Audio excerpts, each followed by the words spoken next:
This meeting will be taped. Please silence all electronic communication devices. Roll call, please. Hess. Here. Miller. Here. Dawes. Here. Fox. Here. Fritz. Billy here. Gillis. Griffin. Here. Hewer. Hopkins. Here he is. Huber. Here. James. Here. Miller. Here. Mudge. Here. Nordman. Here. Boltmans. Here. Poole. Here. Ramsey. Here. Reavers. Here. Rising. Sims. Here. Williams. Yeoman. Here. Larson. Here. 3 absent. 20 present. Yep. Tonight's invocation pledge of allegiance will be by Joe Sims. Please bow our heads as we ask the Lord. Lord, I ask you to bless every single citizen of Ogle County with prosperity, good health, and wisdom. Amen.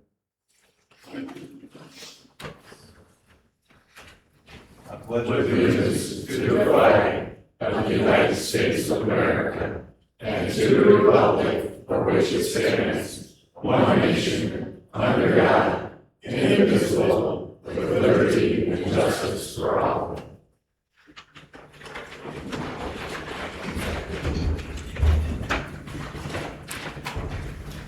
We have a presentation tonight from Matthew Chesapeake's office, Kim Scarce and Tom Lind.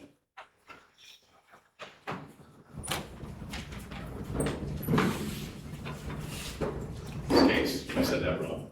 Sorry. No problem. Am I okay? Yeah. Alright. Good evening, Chairman Larson and members of the Ogle County Board. My name is Kim Skates and I serve as District Director of Legislative Affairs for State Senator Andrew Chesney. Senator Chesney asked me to begin by extending his apologies that he is unable to attend tonight's meeting due to a prior commitment and scheduling conflict. I am here tonight on his behalf regarding a recent situation at the Orchard Hills landfill involving waste management and independent local haulers. Our office was contacted by an independent hauler who had been informed they would no longer be permitted to dispose of waste at Orchard Hills following picketing and other activity by Teamsters Local 325. Senator Chesney was particularly concerned by waste management's initial response, which is to deny these independent haulers access to the landfill.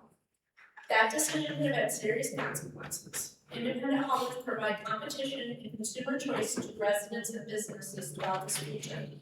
Denying them access could put local companies out of business, increase costs for consumers, and ultimately reduce revenues received by Ogle County. After learning of the situation, Senator Chesney contacted Waste Management directly. The company subsequently reversed its decision and the independent haulers are once again being permitted to use the facility under normal operating conditions. While we appreciate that reversal, the situation should never have occurred in the first place. The Ogle County Board has significant oversight and influence regarding the operation of this landfill, including any future expansion or agreements involving the facility. We respectfully ask the board to ensure that any future agreements with waste management include clear protections guaranteeing fair and equal access for qualified independent haulers. Ultimately, this is about protecting local businesses, maintaining competition, consumer choice, and protecting the interests of Ogle County taxpayers. Senator Chesney appreciates the board's attention to this matter and asks that you make clear that independent haulers will continue to be treated fairly going forward. At this time, I would like to turn it over to Tom Lind, who operates a small hauling business and was one of more than half a dozen independent haulers impacted by the situation. Tom would like to briefly share his personal experience and provide the board with firsthand testimony about what he and his business have experienced. Good evening. My name is Tom Lind. First, I want to thank the board. A busy agenda this evening, so I'll be brief. My family operates a small, independent waste hauling business. It is essentially myself, my son-in-law, and one part-time driver. We've hauled to the Ogle County landfill for several years. On July 28th, our world changed a little bit. Following threatened union activity by the Teamsters Local 325, directed at companies like ours, because of their non-union haulers, Waste Management informed us that our loads would no longer be accepted in their landfill. For a period of several days, we were denied access to a landfill where we had been doing business for years. Required us to then take our waste to Janesville. I want to be very clear about something. I'm not here because I'm opposed to unions. Workers have every right to organize and belong to a union, and I respect that right. But I believe small businesses also have a right to remain non-union, to compete fairly, and to conduct business without being effectively shut out of an essential facility because we are not. That's where I believe a line was crossed. Waste Management's decision didn't just inconvenience us. It threatened our ability to operate our business and our ability to serve our customers. And this issue is bigger than Lindblom's. We're the smallest group that they targeted that day. There are many small and independent hauling companies in this area. We compete against one another every day. That competition is good for Ogle County residents, contractors, businesses, and homeowners because it gives them choices and helps keep prices competitive. If independent haulers can be denied access to a landfill or charged rates that make it economically impossible for them to use it, these small businesses can eventually be pushed out of the market. When that happens, competition decreases, consumer choice decreases, and ultimately prices go up.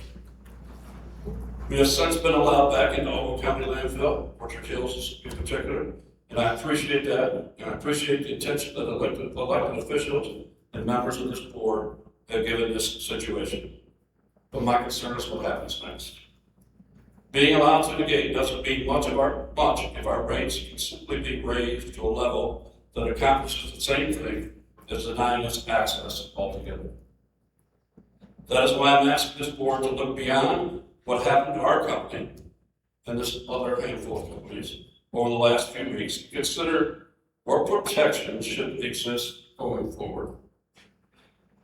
As the county exercises its authority and oversight concerning this landfill, and particularly as future agreements, expansions, permits, or other matters come before you, I respectfully ask that you ensure that independent haulers have fair, reasonable, and non-discriminatory access to the facility at competitive rates. We're not asking the county to favor us.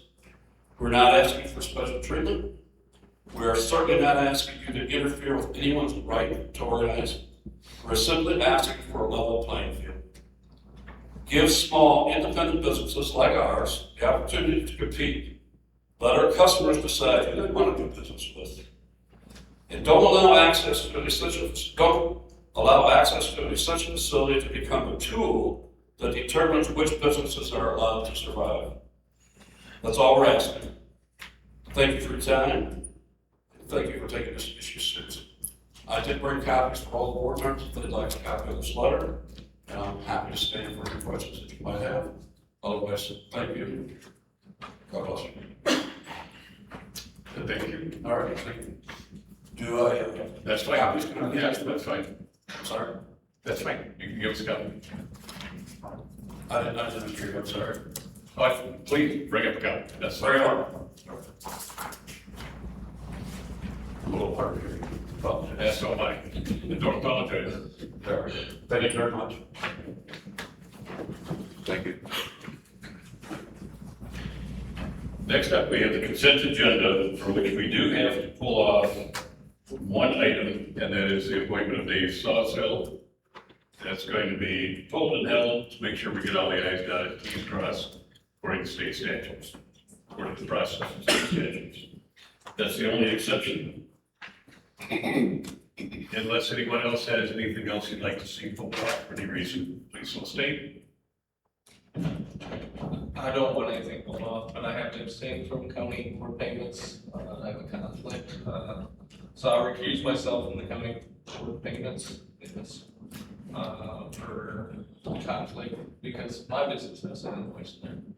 Okay, so noted. Can we get a motion to approve the consent agenda? You have a motion. We have a motion to approve, and we have a second. Any further discussion? Hearing none, all in favor signify by saying aye. Aye. Whoops, roll call. Thanks, Brian. And Mr. Bunch, thanks for pointing out the i's dotting and t's crossing. Go ahead. Gillis. Griffin. Yes. Hewer. Yes. Hopkins. Yes. Huber. Yes. James. Yes. Miller. Yes. Bunch. Yes. Nordman. Yes. Oltmans. Yes. Poole. Yes. Ramsey. Yes. Reavers. Yes. Rising. Sims. Yes. Williams. Yeoman. Yes. Larson. Ask. Yes. Billiter. Yes. Dawes. Yes. Fox. Yes. Fritz. Yes. Now Larson. Yes. Yes. Just don't tell them any of two votes. Okay. 20 yes, 3 of course still absent. Motion passes. Next up, we have zoning. Zoning, tonight, we have one map amendment. This is ordinance 2026-0801.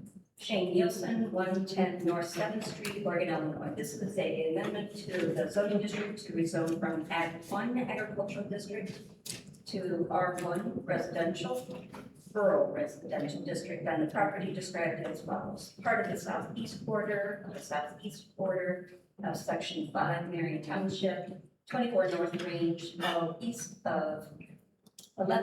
of the 4th PM. Oak County, Illinois, 4.89 acres more or less. PIN number 10-05-400-031. Common location is the 6,000 block of North Merrill Road. CBA took the amendment up on 7/30. It was a 4-0 vote to approve. APC, we met and it was a unanimous approval on August 11, 2026. I'll make the motion to approve ordinance 2026-0801.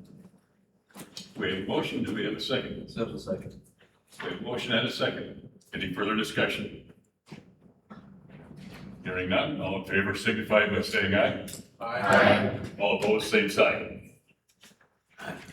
Thank you, that's it. Thank you, Vice Chair Northman. Next up, we have public comment. Do we have anyone wishing to address the board for public comment?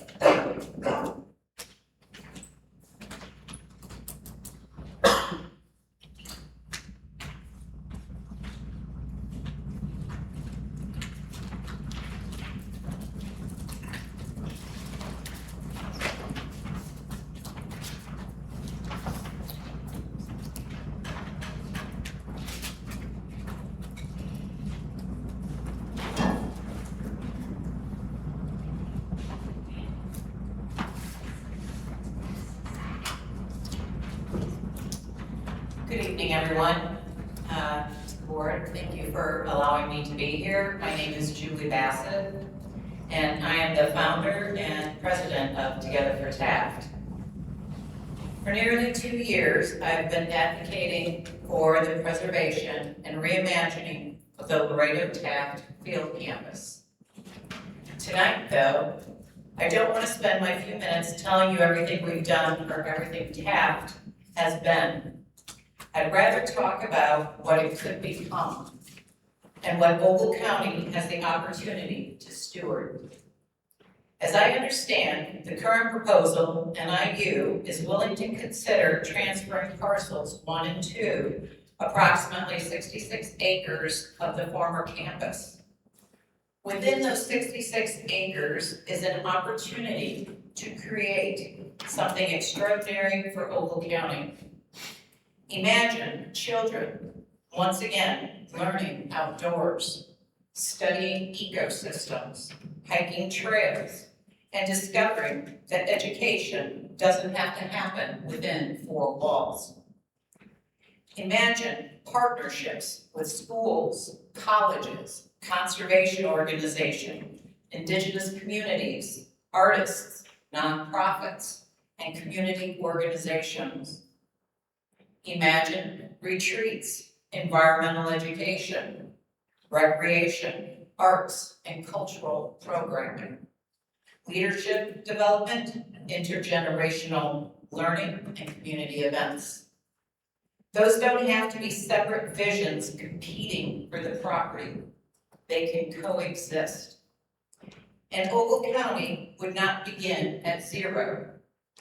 Over the past 2 years, people have attended programs that I have put together, volunteered, donated, advocated, shared their stories about what this place has meant to them. We have almost 3,000 followers. Together for Taft itself grew from an idea into a 501c3 organization because people believed this place was worth preserving and reimagining. There's already energy happening here. There's already history here. And there's already community investment here. But I would also encourage the county to think beyond the immediate opportunity presented by parcels 1 and 2. I believe there is value in going back to NIU and asking whether parcel 3 could also be considered as part of a larger vision for this property. Parcel 3 could offer opportunities for community gardens, expanded environmental programming, agriculture, or conservation initiatives, and future programming that we may not even envision yet today. But there is another practical reason to consider it. When you're planning for the future of a property, it matters who your neighbors are. The eventual use of parcel 3 could directly affect what is possible for parcels 1 and 2. For example, an incompatible neighboring land use could potentially limit portions of the campus, affect programming decisions, create safety considerations, or affect future revenue-producing opportunities. So I believe there is value in asking the question now. If Ogle County is considering investing in Taft's future, should we also explore whether keeping the larger campus together provides the greatest long-term flexibility and value?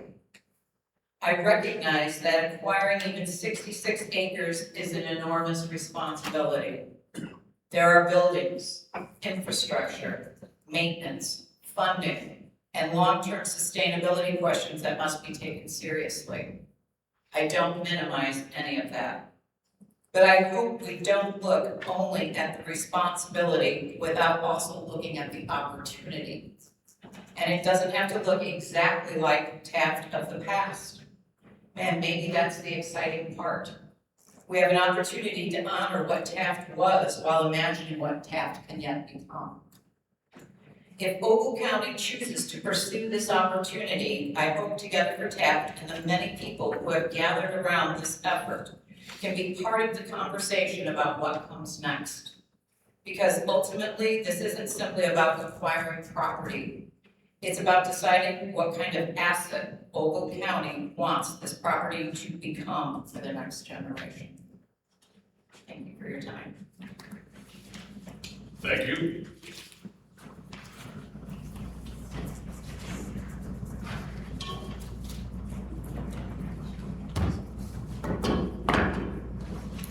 My name is Laredo Zia Taft. I have returned tonight to urge you to find the means to preserve the purpose of Eagle's Nest Art Colony, to give it the life it deserves. My body stopped functioning in 1936, after 76 years of joyful activity, but my sculptures may live forever if they resonate with the beauty of admirable human qualities. Beauty as a revelation of God's goodness, or godly good.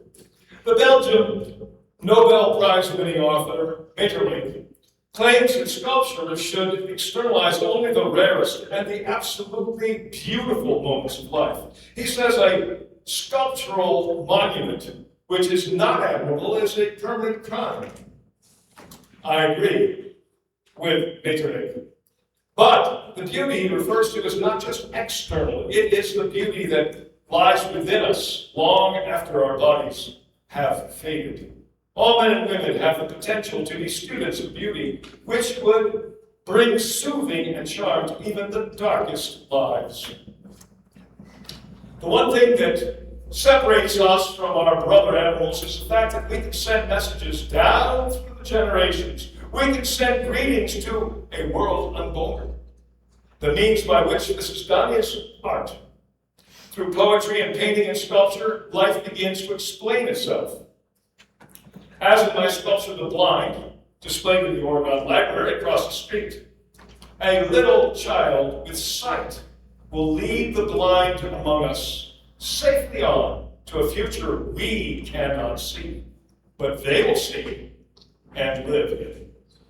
When I was only 14 years old, at the Illinois Industrial University in Urbana, where my father taught, I got a job reassembling plaster casts of great sculptures of history that the regent, John Milton Gregory, had ordered from Europe, only to find they had arrived all broken into pieces. As I worked to restore them, I was inspired to devote my life to sculpture, drawing the beauty out of people who were moved by my work. Knowing my calling changed my life forever and enriched the quality of my thoughts and the happiness of my life. In the 1946 movie, which I never saw, It's a Wonderful Life, starring Jimmy Stewart. I am told that Stewart's character, George Bailey, given the opportunity to see what would have happened if he had never been born, chooses Bedford Falls over its alternative, Pottersville. One town of hope powered by his contributions, the other town of selfish greed run by predators like Mr. Potter, taking all they can get without George Bailey around to stop them. I urge you to vote tonight for Bedford Falls, not Pottersville. The town where I grew up, Elmwood, 111 miles south of Oregon, population 1,200 in 1928, had to make many sacrifices in order to raise the money and material costs to mount my sculpture, The Pioneers, in their little town. $15,000. That's $293,000 today. Massive fundraising went on for years, even with children filling their rulers with dimes, lots of chicken dinners to help pay for all the expenses that couldn't be donated. I donated my sculpture that stands there today. Is Ogle County strong enough to find the means to resuscitate my Eagle's Nest art colony without raising taxes? Here in Oregon, this campus on the cliff was my second home, which gave me the serenity, fresh air, and perspective to recharge my batteries no matter how many of my sculpture projects were yet to be realized, and to love to labor on. After this evening, I shall return to the afterlife in the hope that you and yours can make it work out to save Eagle's Nest with more love than hardship. As in Elmwood, we only need everyone who can help a little to add up to a lot. That's just the same homesteading teamwork that united our ancestors living on the edge of the prairie. Because of my accomplishments in Chicago, the World's Columbian Exhibition of 1893, and my Eternal Indian here in Oregon, I was the first sculptor offered the Mount Rushmore job in the winter of 1923-24. It was to be a huge carving of Chief Red Cloud of the Lakota Sioux. I had to turn it down, since I was fully engaged in building an arts community here in the Midwest, where I saw how much was needed. Just as I once sacrificed my opportunities for the greater good, I hope you can find those special community members willing to make sacrifices to give the citizens of Ogle County and the entire marvelous Midwest this historic facility to help others to discover their calling in life. Eagles Nest Art Colony will once again become the magnet it was in my time, attracting people who believe that history, First Nation culture, hands-on learning, and the study of nature and beauty are valuable learning experiences, worthy of attending workshops, camps, tutorials, and cultural celebrations in Ogle County, while benefiting our local economy and tax revenues. Thank you. Thank you.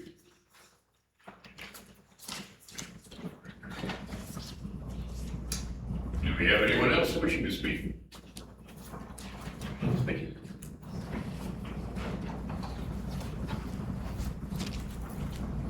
My name is Mark Manson. I'm an artist and a retired art teacher. I came out to Laredo Taft with the 5th grade Francis W. Parker School in Chicago in 1980, fall of 1980, and every year thereafter until I retired in 2011. It means a lot.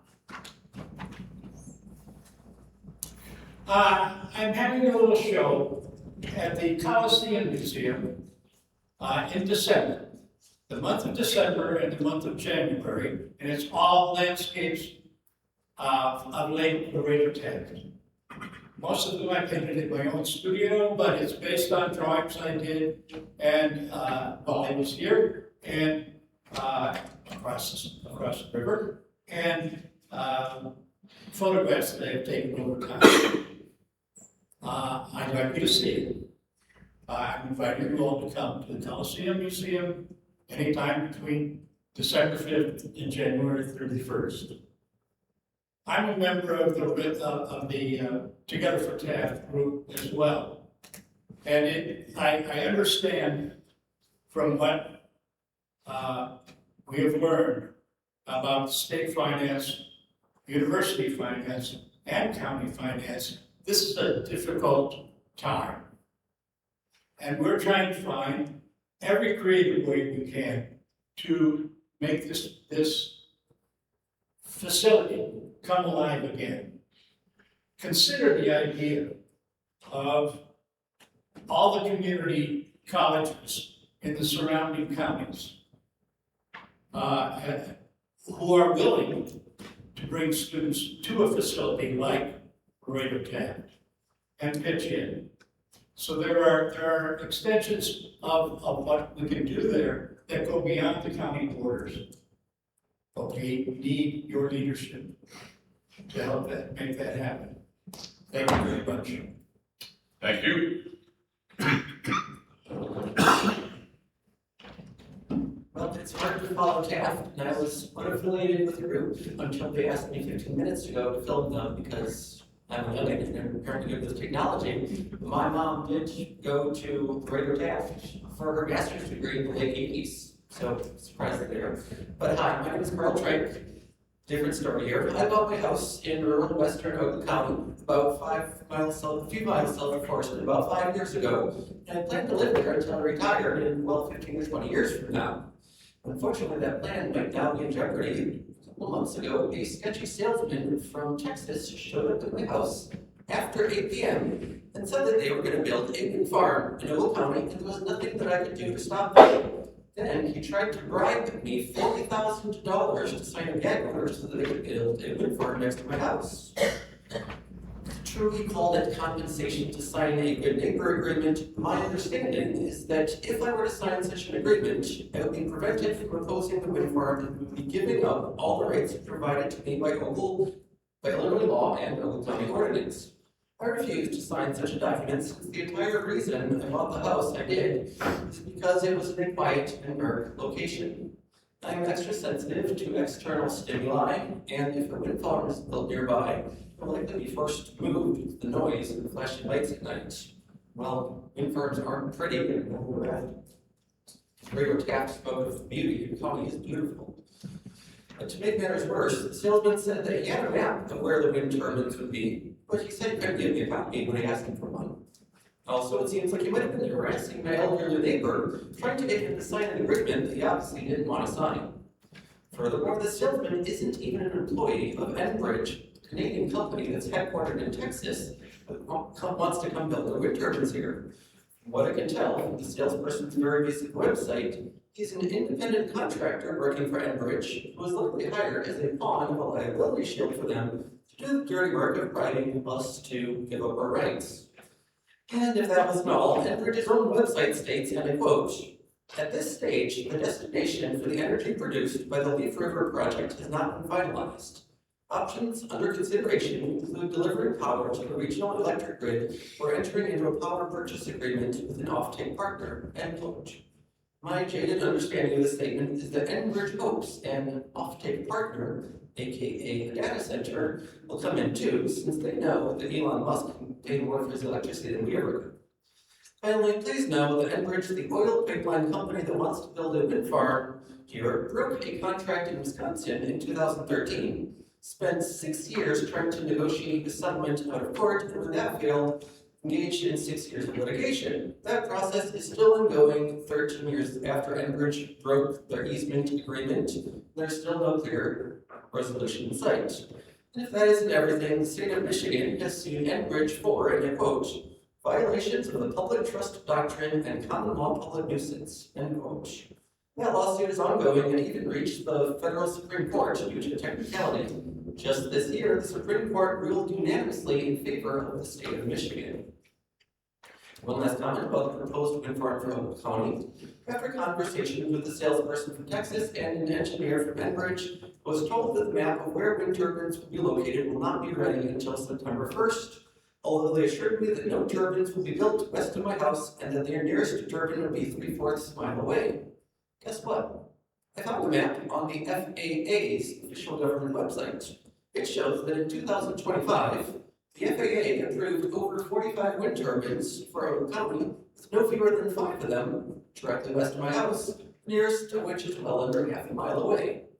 Considering all of the underhanded and non-transparent tactics employed by Enbridge, I wish to register my firm opposition to the wind farm that is being planned for Oakland County, and I hope you will proceed wisely with the county's residents' best interests in mind when considering this wind farm, the application for which Enbridge expects to submit next month. Finally, please also know that if you encounter less local opposition than initially expected, some of them will likely bribe $40,000 like they tried to bribe me to stay silent. I didn't accept that unscrupulous bribe, but how many of our neighbors could turn down that much money? Thank you for your time. Thank you.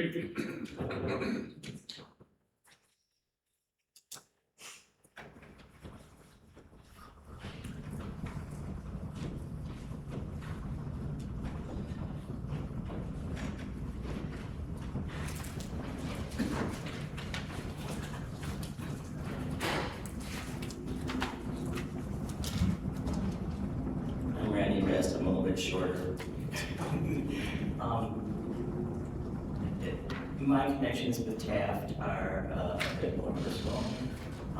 I had many art camps up there over the summers for the children that were part of this community.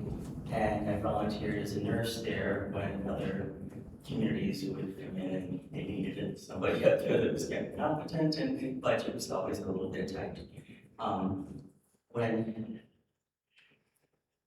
When I ran the art camps, one of the most important things that I said to the students was, why is this eagle's nest tree that was then laying down in front of the dining hall, which had been, erect when Margaret Fuller was here and wrote her very famous poem, Ganny Me to His Eagle. Why is this eagle's nest tree? We have many eagle's nest trees up and down Rock River. Why is this one so special and so remembered? Because an artist wrote a poem about it. And now you can be artists just as talented, just as accepted, and just as part of this community as Margaret Fuller chose to be. On this land where we speak from today, our elders tore down an Indian mound to create this courthouse. I hope that we have the courage and the fortitude to find a way to save our cultural heritage of what this land means to all of us and the Native Americans who once left us their land that they chose to work on. It's a complicated history. I just hope that it's all celebrated and enjoyed by this community and the entire state of Illinois. I am fortunate enough to be good friends with the last of the Heckman family. The Heckmans donated their land to the state of Illinois eventually, but when it was in our colony, they rented it to the colony for $1 a year. And so to present that $1 a year, they would have these huge, beautiful processionals and music, and there's films about that if you choose to look it up. But what a delightful heritage that we had people that were so engaged and so wanted this land to be not just significant, enjoyed, and be part of the culture. Laredo Taft carried in his pocket for years and years a British proverb that said, keep company with those that make you better. I hope you all make us better. Thank you. Thank you. Can you just state your name, please? I'm sorry, it's Randy Best, it's Miranda. Okay, thank you. I'm sorry.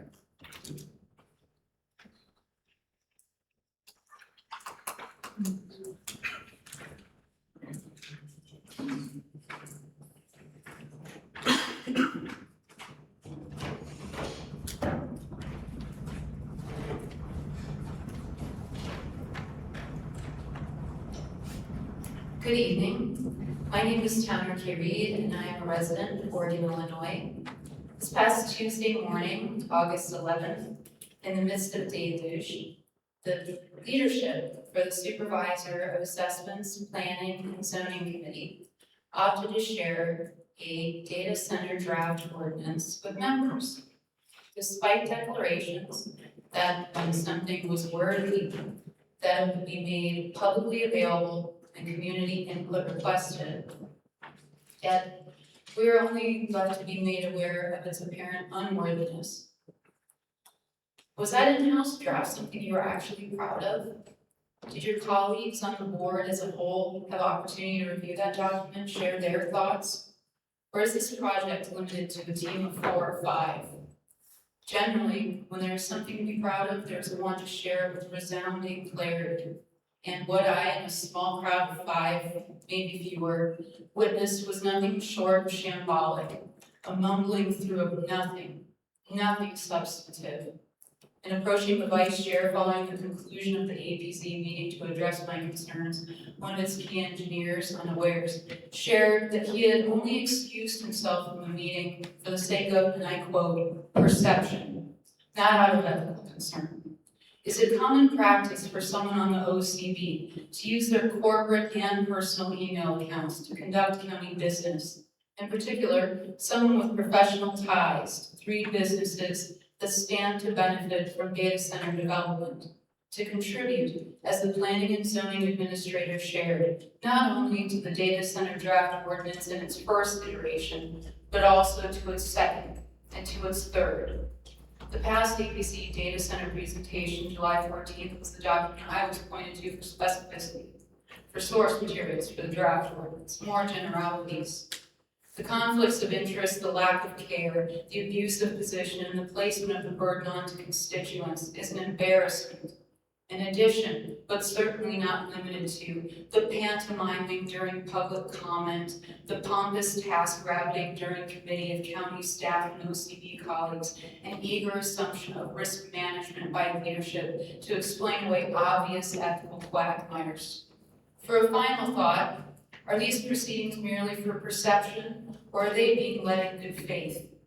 It is becoming more of a challenge to believe the latter. However, I would like to think that most people on this board are here for the right reasons, good-natured, but I fear you are being led astray by salesmen in your midst. Mr. Chairman, I wish you all the best in writing this listing ship. Thank you for your time. Thank you.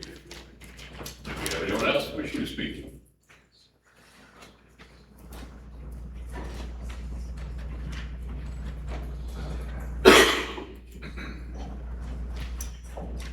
My name is Kathy Ulrich. I'm a resident of Davis Junction in Humboldt County.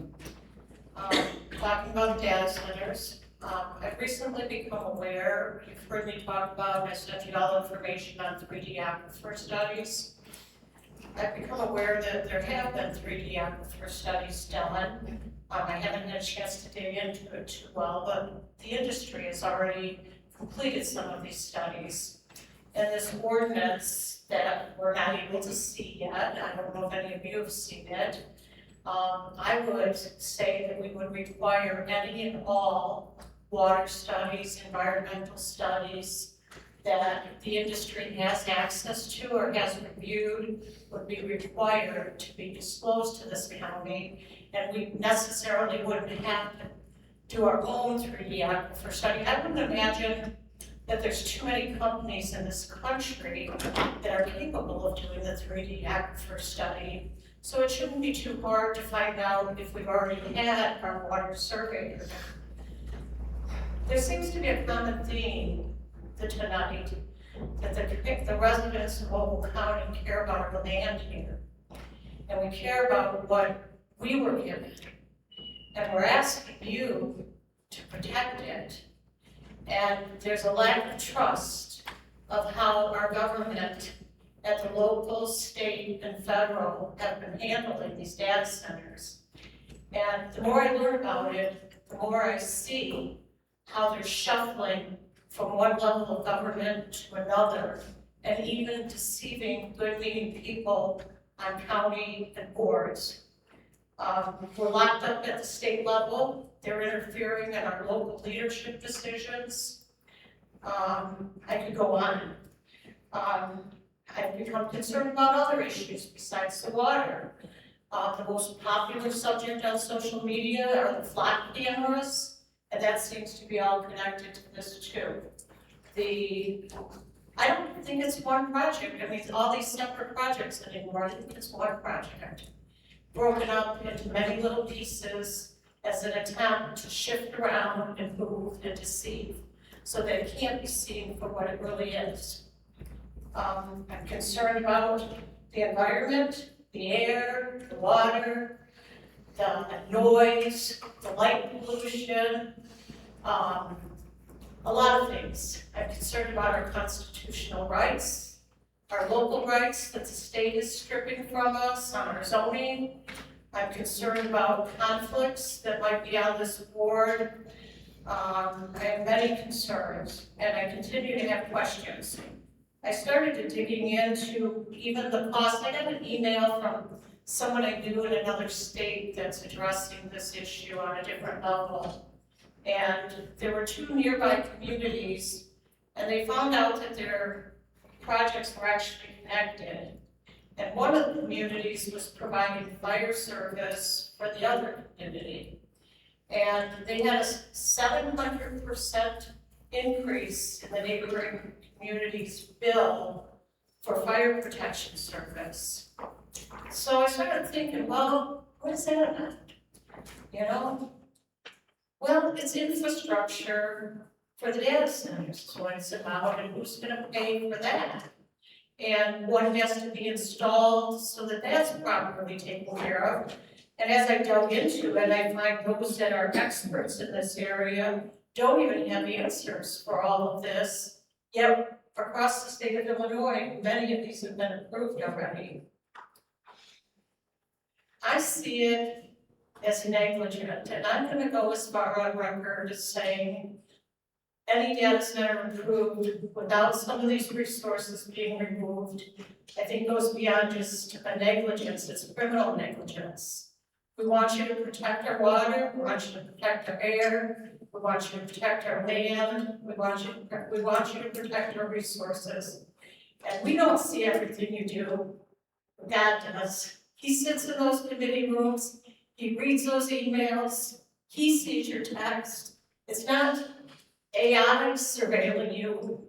He has 100% surveillance, so what we don't know, he knows. And you're all accountable for what you do and what you don't do.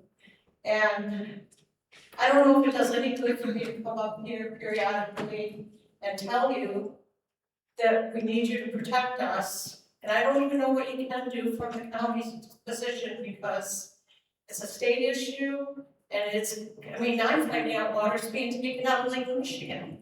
So I'm concerned about it. I continue to pray. I continue to ask God to give me the strength of what I can do from what I know. And one thing I know is to keep asking you guys to do your due diligence. This is serious business. It's not about money. It's about protecting the future of this country, the state, and our county. And we need to have a spine that can't be threatened by corporations, by politicians, a spine that can't be bought with money. We need a spine here, and it has to start somewhere in this state, and I think Ogle County would be a very appropriate county for that to happen. So once again, I ask you to protect what you can. Thank you for your time. Thank you.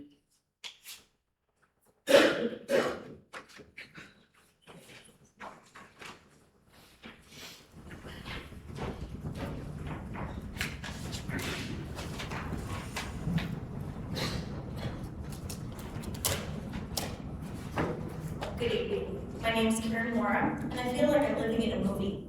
One that I look around and I say, aren't you seeing what I'm seeing? Are you seeing the changes in our planet, the water shortages, the droughts, the strained ecosystems, the diminishing pollinators, and so on? And I'm referring to these accounts outside of after, or say before a data center is introduced to an area. That's a whole nother story that we've heard a lot about. The world's changing. I know I'm not alone to witnessing significant differences in our pollinator population. For example, and that's crucial to our ability to produce food, I do prefer mine without chemicals, just for note. A New York Times article recently calls out the strange bee population, noting significant die-offs, something that will only worsen with data centers. Yet there's a desire for the bright, shiny object from big business and government. Asking our communities to turn your heads, don't worry about the impacts that won't happen here. For me, enough is enough. I've studied enough to know this is not the right time for our community to put a toe in the water. When it comes to this, when we put a toe in the water, it's like a drop of blood in the ocean that attracts sharks. And that is what a data center ordinance would do. It's a drop of blood in the ocean inviting the predator. You do realize you can't go back. You can't get the farmland back. You can't unpoison the water. You can't regenerate. You can't fix the soil or refill our aquifers. Data centers are known to negatively affect wildlife. For example, we know animals hear more acutely than we do. Can you imagine what a painful existence for them to be exposed to 24/7 noise pollution and vibrations? They're our neighbors, and we are their stewards. What a disservice for us to choose the bright, shiny object over them. The data center industry claims to be the smartest, yet they have not proven it. They have not proven they could build these things without making us sick or raising electric bills or stealing all of our water. I can see the train wreck. And yet government, big business tells us to turn our heads. They got this. I have no, and I mean zero, trust that they can develop without decimating land, water, and life. I recommend you to watch the documentary if you haven't already done so on the life of David Attenborough, A Life on Our Planet, looking back on his life, paralleling his work and all the changes that have happened in our planet. It's truly profound. We're a microcosm here in Ogle County, but we hold profound responsibility to our area, and we need to lead. Make Ogle County and the Rock River Valley a beacon.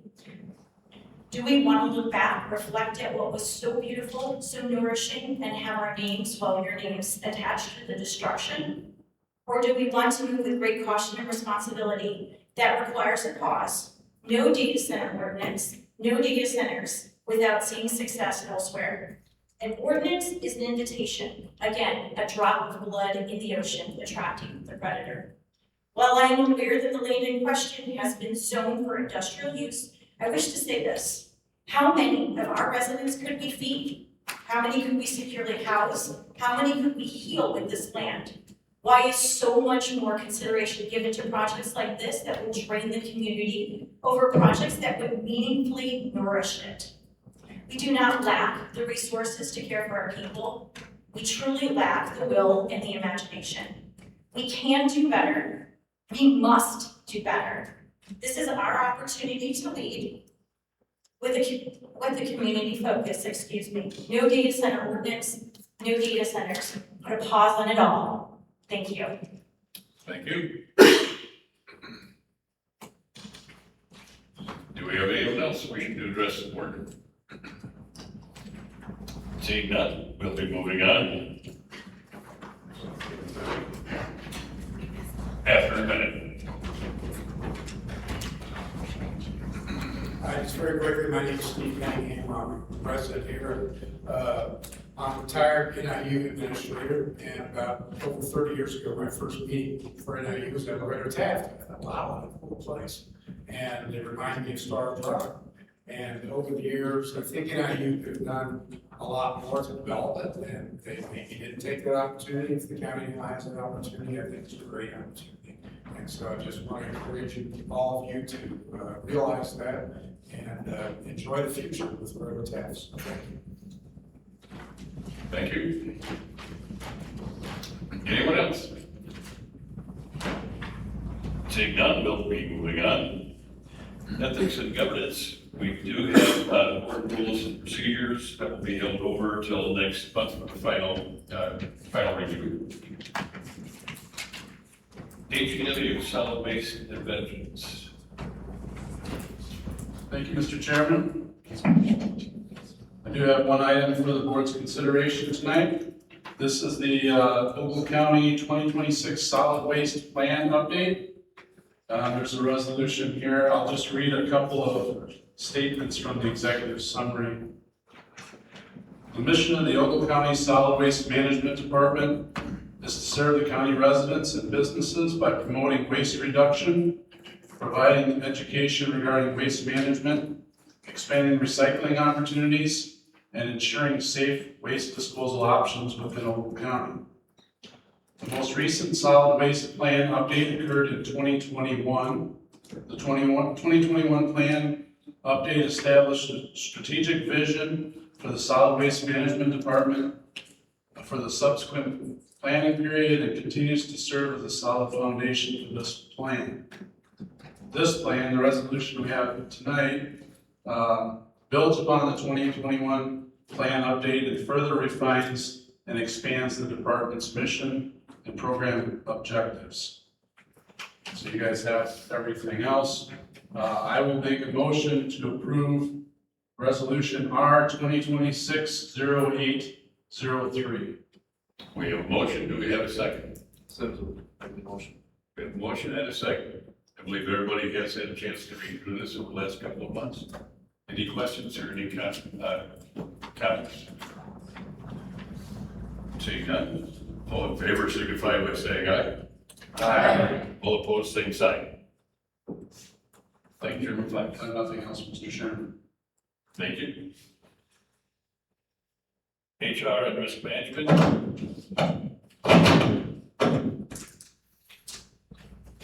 Thank you, Mr. Chairman. We have an ordinance under consideration that came from the committee. The ordinance 2026-0408, which you have a copy of, was reviewed and passed by the Human Resources and Risk Management Committee to clarify the language contained in ordinance 2026-0408, passed by the county board on April 21st, 2026. The HR committee was dealing with several different interpretations of the language in the April ordinance, specifying the dates to be used for vacation awards for years of employment for non-exempt employees. To clarify the April ordinance, we used the language of those yearly awards from the newly negotiated highway contract, which came from Jeremy Cecil. Now, using the highway contract as the accepted model for that particular union, each year from year 1 to year 25, which is the maximum year of accrual, is specifically and clearly defined from the start date and the date of hire. Also, sections additional vacation policies and requesting vacation were omitted in the April ordinance. These two sections are in our previous personnel manual and now in force, and are essential for department heads to schedule employee vacations. As of 8 of 2026, the Oakland County Board of Health approved this version of the ordinance to apply to the employees of the health department. I will make a motion to submit the second reading of ordinance 2026-0408 to amend the Ogle County Personnel Manual and to lay over this ordinance to the September 15th County Board meeting for review in the third reading with final approval. So this is the first reading then, we'll hold it over till September. This is the second reading. The first reading was in committee. So this is the second, and it will be the third in September. Okay, this is held over till like, Correct. or September rather. Okay, thank you. And I did make the motion to hold it over until then, so I would like a second. We have a motion, do we have a second? Second, Reavers. We have a motion and a second. Do we have any further discussion? Seeing none, we'll take a vote. All in favor? Aye. The vote is to hold it over to next month. All in favor, signify by saying aye. Aye. All opposed, same sign. Motion carries, we'll hold it over next month. Long Range Planning. Thank you, Mr. Chairman. Typically, as we finish projects or close to finishing projects, we usually do a project wrap-up. So tonight we have Nicole Babcock from Larson & Darby Associates to kind of go through some of the information that we kind of covered in your board packet. One of the, sorry, I'll get this going for you here. One of the packets. Give me just a second. Okay, there we go. We're all up and running. We had the two projects, the memorial project and the office project, and typically the last part of that project, which is the VA offices, which is up and operational now, and they're very happy with it. A lot of what happened here was the detail that Nicole put into this for each one of these projects to oversee and look at any little issue that might have been with those projects to make sure we're getting the best product we can for Ogle County. So with that, I'll just let Nicole kind of, you don't have to do every frame, but just kind of talk about it how you'd like. That's awesome, I'm not on the screen. Push that little button on that. Let's see if that works there. There we go. Technology. So to begin, as Don said, my name is Nicole Babcock. I work with Larson & Darby Group in Rockford, and I am a project manager and senior architectural designer with the firm. I was a designer and a project manager for the animal control, health department and VA project, and I was a project manager for the construction of the Memorial Plaza. Thank you for allowing me to speak to you today. The first project that we're going to look at here is the overall project was the health department, animal control, and VA. What I have in front of us here is some of the punch list from the VA office, which is downstairs on the first floor of this building. So I'm just gonna kind of zoom through this really quickly. We are very close to being complete with the overall project. And, once we get towards the end, before the final, monies can be paid, we do a punch list where they have to correct any small items that are still outstanding. We are currently, have cast that at the Pines Street, facility. They are happy with the work that's being done, and, there are only a small, handful of these items that you'll see here that still need to be addressed. There were very simple things when I went through the site, before they were completely finished, where they needed to do the final clean and a final remove of some of their protective, items, which was, as you see there, like, some sticky cap on the floor. There were some areas where the trim work needed to be touched up and, some putty had been removed. But, overall, the project turned out very well. There were a couple of marks on the ceiling, and then just other items with the walls, but nothing overall. The project is done set. One of the things that's still remaining is there's a few, data outlet covers that were, backwards, but they're still outstanding. The bathroom, was left in service and the toilet was fixed, to be functional. That was something that went back and forth between the design, process and the construction process for what it ended up being. They were originally going to take the plumbing, items out and just have it as a storage closet, and that changed to becoming, to stay in the, small cover room that it currently is. So, as Don said, this portion of the project is almost complete. The VA is happy with what they have moved into, and the only other part of the project that we're still waiting to fully complete is in the basement. There's a new Dutch door going in at the voting room to allow a shelf for visitors, voters to be able to lean against as they're talking with the people inside.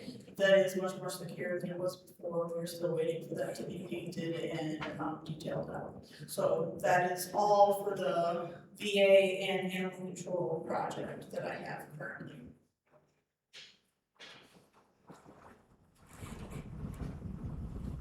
The Memorial Plaza is something that is much more visible to everybody, since it is right outdoors at the parking lot that you can park in for this building. This project has an abundance of concrete work. There's some flower planters and a plaza, and then some landscaping and turf work were done. This project is in the final stages of the punch list. There are a few items that are outstanding, but the main item is that the turf, the grass needs to be addressed to come in more fully and to remove the weeds. That is basically the main thing that's remaining on that project, and otherwise it will be closed out. The plants are all living. The cone flowers and the planters are coming to the end of the season, but the remaining bushes that are around the plaza, everything seems to be doing well. So in the center of the plaza, there's a concrete pedestal that has a new eagle statue on it. There's some electrical throughout the plaza portion of the project. There are outlets on both sides of the pedestal, and then there's also outlets around in the planting beds. I believe there's 4 outlets in the beds, so that once the benches are installed, which is something that is still coming, the county is purchasing those and the contractor will install them, but that's kind of an add-on at the end here. It wasn't necessarily part of the architectural finalizing of the project. So the outlets are kind of placed near where the benches will be, so that if somebody's sitting there and is charge a phone or plug something in, they'll be able to do that.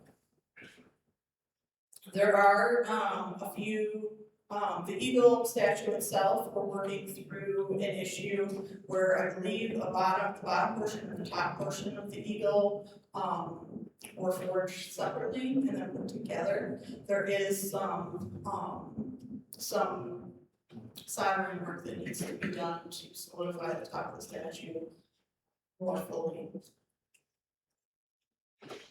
And then now you'll see just kind of going through the plantings and each area of the plaza. In the beginning, there were a few plants that needed to be replaced. So that's what some of these things you're seeing are, but that has all been rectified. So this is kind of an overview of the plaza portion. There will be benches between the sticks that are sticking up around the middle section are the light bollards. There will be benches between most of those. Except for where the sidewalks come on either end.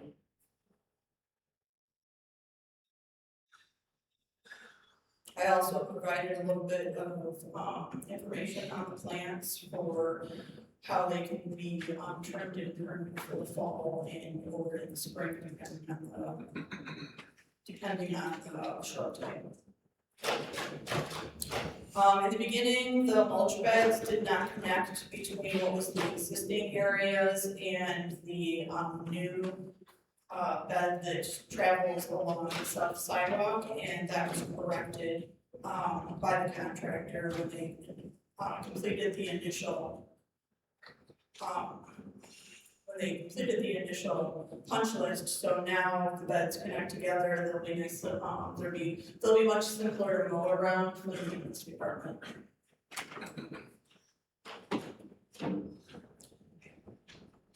There's a little bit better of a view of the overall space. As I stated already, there's some work that still needs to be done with the grass, with the turf areas. So these next few slides just kind of talk about the bald areas of the grass and some of the weeds that need to be taken care of. That is basically the project. You can all check it out. As you walk out, if you haven't already, which most of you probably have noticed it being new and noticed the construction happening over the last handful of months. I'm available for questions if anybody has any questions. Otherwise, thank you very much for allowing me to speak with you. And I appreciate it. Thanks. Thank you, Cole. Does anyone have any questions for her? Yes. Just for the record, it's not the VA that is moving into this building, it's the VAC. Yeah. I'm sorry. That's okay, two completely different organizations. Okay, I apologize. I misunderstood here. Nicole, I want to thank you for coming tonight and giving this report. I know for the office area that we are completing now, there's a request for proposal, change order coming in, and a final billing that we'll have for next month. And the benches, yes, have been ordered, and I'm not sure on the ETA on that, but we'll make sure that we keep everybody in the loop and you in the loop on that part of it. But I just want to thank you again for your tenacity in helping us through that project on the Memorial Plaza. I think it came out very, very well, and a much better product than when we first started on the overall design. So thank you very much. Thanks. Thank you. That's all I have, Mr. Chairman. Thank you. Thank you. Next up, State's Attorney Court Services Focus House Judiciary Circuit Clerk, Chairman Boltzmann. Thank you, Mr. Chairman. Tonight I have just one ordinance, and hopefully, it's a quick ones here. Ordinance 2026-0803 is a housekeeping measure that's being required by us, by the state of Illinois, like the state of Illinois typically does, during the final night of the spring legislative session, the General Assembly passed legislation that included an additional $5 court filing fee that our clerk has to collect. And the entirety of the $5 is then sent to Springfield for a guardianship and advocacy fund that they have 100% control over.